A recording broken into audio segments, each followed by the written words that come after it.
Close your eyes for a minute. Just for a minute. You're 9 years old. It's 1976. It's the long walk home from school on a Friday afternoon, and you've got 10 pence burning a hole in your pocket. Proper 10 pence, mind one of those big silver coins, heavy as a half-crown. And there it is, on the corner, the sweet shop, bell above the door. That smell hitting you the moment you push it open, sugar and chocolate and a bit of pipe tobacco from the bloke behind the counter. Glass jars stacked floor to ceiling, all different colors, pear drops, sherbet lemons, cola cubes, aniseed balls. And down at the front, at exactly the right height for a child's eyes, the penny tray. Well, you spent 20 minutes in there, properly 20 minutes, pointing, changing your mind, asking the man, how many blackjacks can I get for 2p? And he'd patiently count them out, drop them in a tiny white paper bag, twist the corners shut. Now here's the thing. If you went looking for that shop today, it wouldn't be there. Not the shop, not the jars, and certainly not the sweets, because somewhere between 1976 and now, an entire universe of British sweets just disappeared, vanished, wiped off the face of the high street. Not slowly, either. Some of them went almost overnight, and nobody really noticed until they were gone. Spangles, Pacers, Texan bars, Aztec, Cabana, the original Marathon, the proper sherbet fountain with the real licorice straw, the Five Boys, Spanish Gold, sweet cigarettes with the little red tip, 20 sweets, 20 childhood treasures, all gone. And what happened to them? Well, it's a story about more than just sweets. It's a story about how Britain itself changed, and what we lost along the way. So sit back, pour yourself a brew, and let's go on a little journey back to the sweet shop you'll never see again. To understand what we lost, you've got to understand what British sweet shops actually were. In 1970s Britain, the corner sweet shop was a kingdom, a proper kingdom. Every neighborhood had one, sometimes 2, sometimes 3, if you lived in a decent-sized town. And each one was run by the same sort of bloke, a man in his 60s, usually in a brown shop coat, with hands stained slightly from years of weighing out quarter-pounds of toffee on brass scales. The scales mattered. You'd ask for a quarter of pear drops, and he'd lift the jar down, tip them into the metal scoop, and slide it onto the scales, the little brass weight on the other side. Click. Perfect. Then into the white paper bag, twist the corners, hand it over. 4 ounces of pear drops. 7 pence, maybe 8 pence.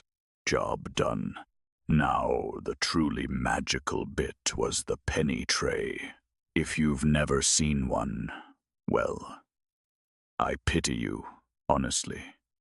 It was a wooden tray, glass-fronted, divided into little compartments, and inside each compartment was a different sweet, and each sweet was priced individually. A halfpenny, a penny, 2p at the very most. Blackjacks, 4 for a penny. Fruit salads, 4 for a penny. Flying saucers, a penny each. Mojos, refreshers, drumsticks, fizzers, shrimps, and bananas. Those pink and yellow foam ones. Sweet cigarettes with little red tips. Sherbet flying saucers that crackled on your tongue. A child with 6p could leave that shop with a paper bag stuffed full. Enough sweets to last through Saturday morning telly, the bus ride to your nan's, and most of Sunday too. And here's the bit that sounds mad now. Sweets in 1970s Britain weren't seen as bad for you. Not really. Sugar was sugar was just sugar. Mums gave you sweets as a reward. Dads brought home a marathon bar from the petrol station as a treat. Grandparents kept a tin of Quality Street on top of the telly.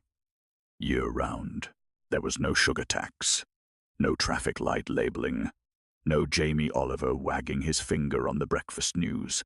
Sweets were just part of being a child. And the brands. Blimey, the brands. Cadbury, Rowntree's, Trebor, Fry's, Bassett's, Barat's, Mars. Nestlé hadn't quite swallowed up everything yet. These were proper British companies, mostly, making proper British sweets in proper British factories. Bourneville, York, Slough, Maidstone, each one with its own flavor, its own personality, its own loyal fans in school playgrounds across the country. It was, looking back, a golden age. We just didn't know it, because by 1985, the killing had already started, and one by one, those beloved sweets, the ones that defined a whole generation's childhood, they began to disappear. Let's count them down. 20 sweets, 20 heartbreaks, starting with the chewy legends. Number 1, Spangles. Oh, Spangles. If you remember Spangles, you're properly part of the club. A small, square, hard-boiled sweet, individually wrapped in twisted waxed paper, sold in a tube.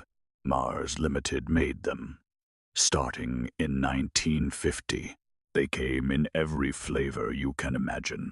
Old English, tropical, acid drop, spearmint, licorice. And the unwrapping was half the joy. You'd peel that little waxed paper back and pop the sweet straight onto your tongue. In 1975, a tube of Spangles cost about 2 pence. By the early 80s, every child in Britain had a pocket full of them. Then, in 1984, Mars killed them. Just like that. Dropped them. There was a brief, doomed revival in the mid-90s, but it didn't take. Spangles are gone. Properly gone. Number 2. The Texan Bar. Now the Texan was something else entirely. A chewy white nougat bar, coated in milk chocolate, made by Rowntree's from 1972. The slogan, and you'll remember this if you watched ITV in the 70s, "Sure is a mighty chew." There was an animated advert with a cowboy, talking in a deep American drawl, slowly chewing while bandits closed in. Brilliant, that was. The Texan Bar was so chewy it could pull your fillings out, honestly, and that was the appeal. You bought one, you committed to 20 minutes of jaw work. Rowntree's discontinued it in 1984. 12 years. That was its whole life. Number 3. Pacers. Pacers were the British answer to American mint candies. Green and white striped chewy sweets. Peppermint flavor. Made by Mars from 1976. The packaging was bright green, with diagonal white stripes. You couldn't miss them on the counter. Slogan: the chewy mints with the stripes. Pacers had a small but loyal following. Hardcore mint fans mostly. They limped along until about 1985, and then Mars quietly dropped them. No fanfare, no goodbye. Just gone. Number 4. The Aztec Bar. Cadbury launched the Aztec in 1967 as their direct competitor to the Mars Bar.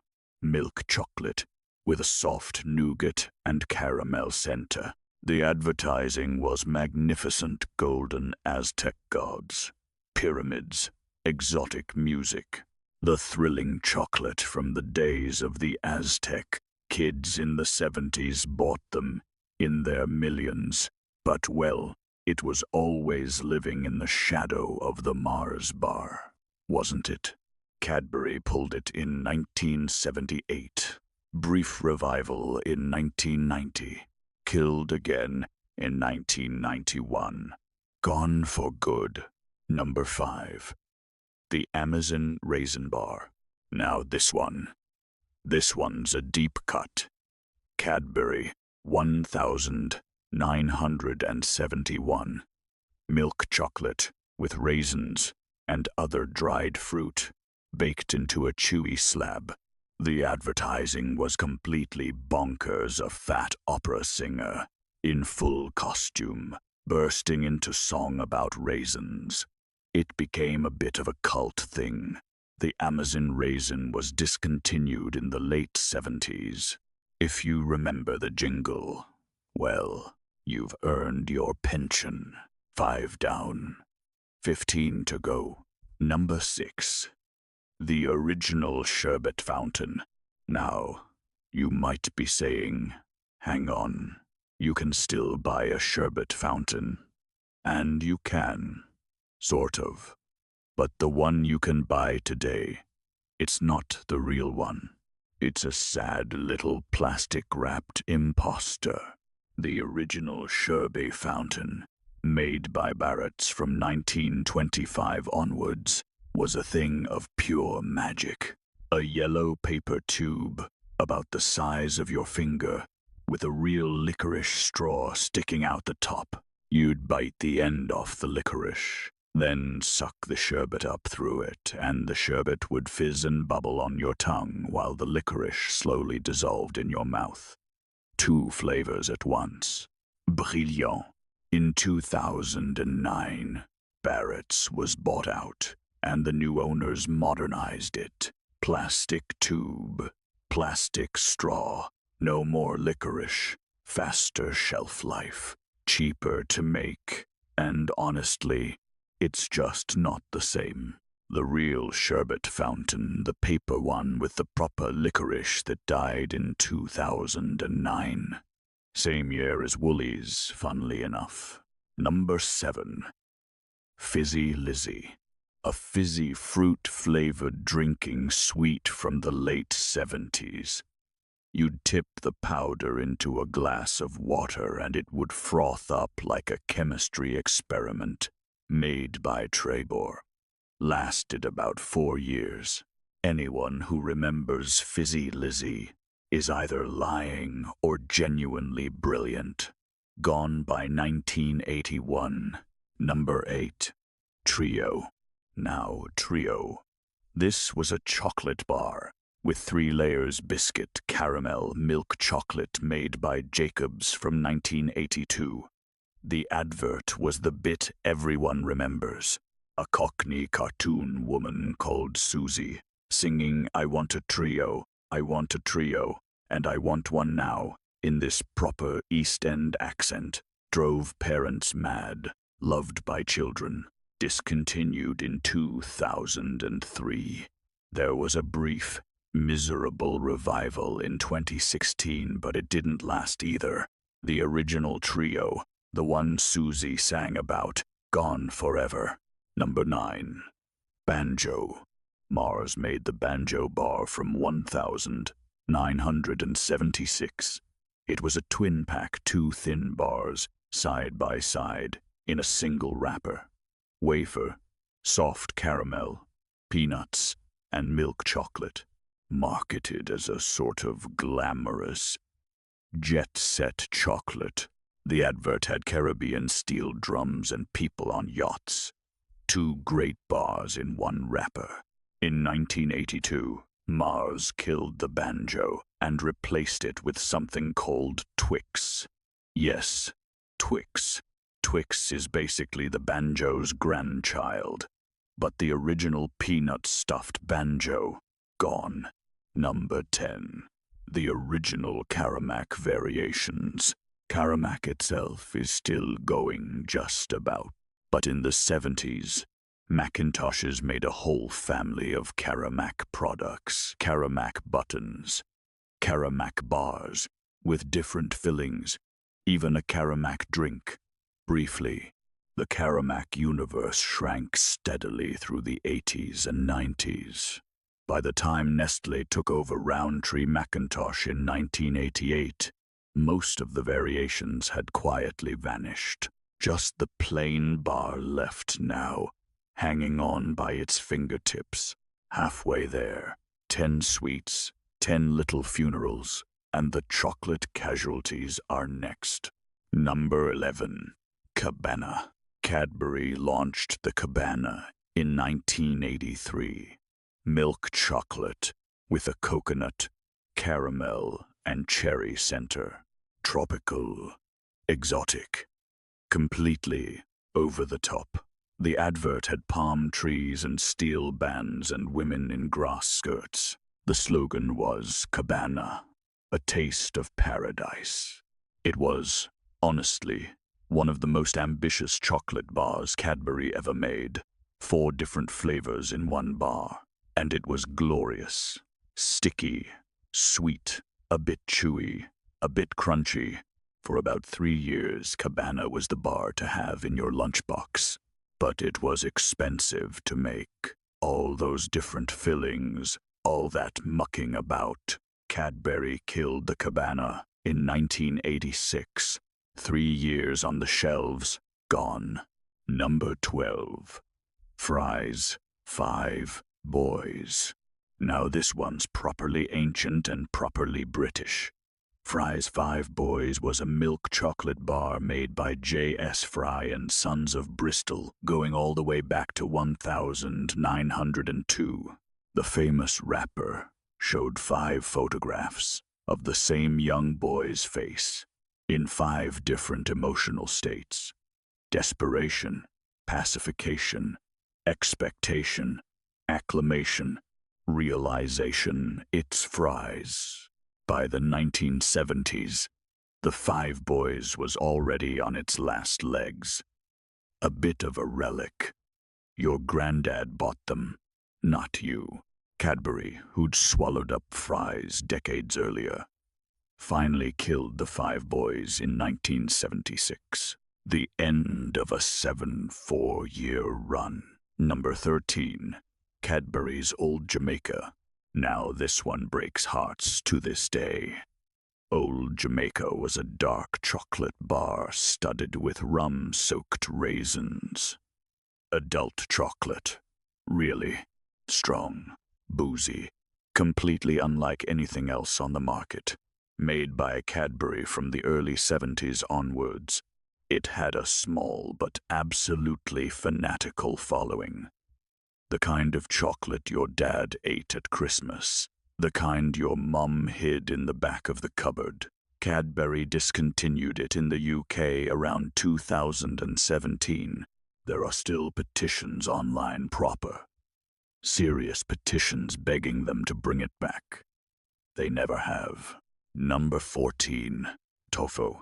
Toffo was a chewy toffee sweet made by Macintoshes from 1935.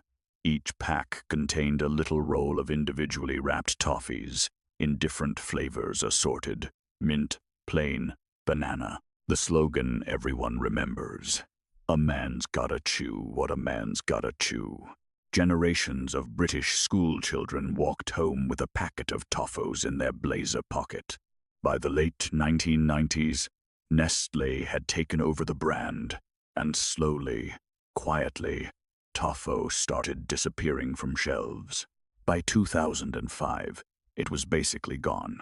No farewell, no advert, just an empty space where the Toffos used to be. Number 15. The original Marathon Bar. And here we go. The big one. The cultural earthquake. The Marathon Bar chocolate, caramel, peanuts, nougat was made by Mars from 1968. By the 70s, it was one of the most popular chocolate bars in Britain. Every schoolboy ate them. Every workman ate them. Every petrol station sold them by the truckload. Then, in 1990, Mars made an announcement that genuinely shocked the nation. They were renaming the marathon. They wanted to harmonize their brand globally with the American name. The marathon would now be called Snickers. People wrote to newspapers. Honest to God, there were letters to the Times. Why must we have an American name?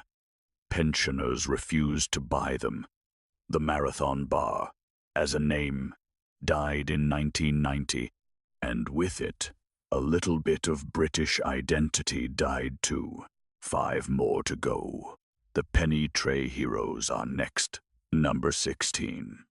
The original Black Jacks. Black Jacks. 4 for a penny. Aniseed-flavored, chewy, black sweets in a black and white striped wrapper with a little cartoon figure on the front, made by Trevor Bassett from the 1920s onwards. If you ate a Black Jack as a child in the 70s, and let's be honest, if you grew up in Britain, you'll remember the side effect. The Black Jack tongue. 5 minutes of chewing, and your tongue, lips and teeth would all turn jet black. Mums hated them. Kids loved them. But here's the thing. The original Black Jack had a cartoon character on the wrapper, a small caricature of a man with exaggerated features that, by the 1980s, was deemed completely unacceptable. They quietly redesigned the wrapper. Then they reformulated the recipe to remove some of the stronger aniseed oils. The Black Jacks you can buy today exist, technically, but the real ones, the original ones, with the original wrapper and the original taste, those died in the 1980s. Number 17. The original fruit salads, the faithful companion to the Black Jack. 4 for a penny. A chewy yellow and red sweet, raspberry and pineapple flavored, made by the same lot, Trevor Bassett. Same story as the Black Jacks. The wrapper changed. The recipe was tweaked. The flavor, fans will tell you, is just not the same. Modern fruit salads taste duller, less sharp, less proper raspberry. The penny tray fruit salad from 1976, that intense, almost sour fruity kick. Well, you can chase that flavor all you like. You won't find it. Number 18. Spanish Gold. Now this is a lost one almost no one talks about. Spanish Gold was shredded coconut, soaked in something approximating tobacco-colored syrup, sold in a small paper pouch designed to look like a tobacco pouch, made by various companies through the 70s. You opened the pouch, took a pinch of shag, and pretended to roll yourself a cigarette, then ate it. The idea, and brace yourself, was that children would pretend to smoke with sweets. Spanish Gold quietly vanished in the early 80s, around the same time as our next entry. Number 19. Sweet cigarettes. Yes, sweet cigarettes, or candy cigarettes. Little white chalky sticks of compressed sugar with red-painted tips designed to look like a lit cigarette, sold in packets that perfectly mimicked real cigarette packaging. Park Drive, Players, the lot. Children in the 1970s walked around with sweet cigarettes hanging out of their mouths, pretending to be their dads. It was completely normal. The cinema sold them. The corner shop sold them. Your nan bought them for you. Then, in 1986, growing concern about glamorizing smoking finally caught up. The UK government effectively banned them. The packaging had to change first, no more imitation cigarette branding. Then they were renamed candy sticks, and the red tips were removed. By the early 2000s, They'd basically vanished. Properly gone now. Number 20. Anglo Bubbly. We finish with Anglo Bubbly. A huge, pillow-shaped pink bubblegum, individually wrapped in waxed paper, made by Anglo Confectionery from the 1950s. A penny each. It was famous for being absolutely massive. It barely fitted in your mouth, and for producing the biggest, pinkest bubbles in the playground. Anglo Confectionery went bust in 1994. The Anglo Bubbly went with it, and the world has been a slightly less pink and bubbly place ever since. 20 sweets, 20 little chapters of childhood, all closed. But the question is, why? Why did they all disappear? And the answer, well, you might not like it. So, 20 sweets, 20 beloved British treasures, all gone. And the question that's probably been nagging you for the last 20 minutes, well, why? Why did they all disappear? The honest answer is, it wasn't one thing.